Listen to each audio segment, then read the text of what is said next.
আসসালামু আলাইকুম।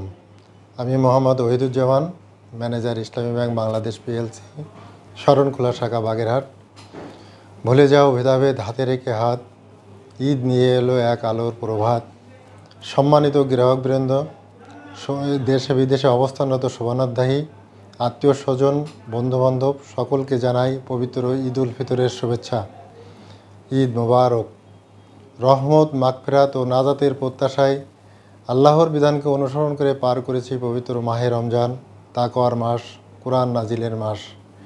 আমরা আশা করি মহান রাব্বুল আলামিন এই পবিত্র মাহে রমজানের ইবাদত বন্দেগীর ওসিলায় আমাদের জিন্দেগির গুনাহখাতা মাফ করেছেন এবং আমাদেরকে নিষ্পাপ বান্দা হিসেবে ঈদগাহে ঈদের নামাজে উপস্থিত করবেন ইনশাআল্লাহ। ঈদের প্রত্যয় হোক ধনী গরিবের ব্যবধান ঘুচিয়ে জুলুম নিপীড়ন থেকে সারা মুসলিম জাহানের মুক্তি ও বিশ্বজাহানের শান্তি প্রতিষ্ঠা। আবারও সবাইকে পবিত্র ঈদ উল ফিতরের শুভেচ্ছা জানাই। ঈদ মুবারক।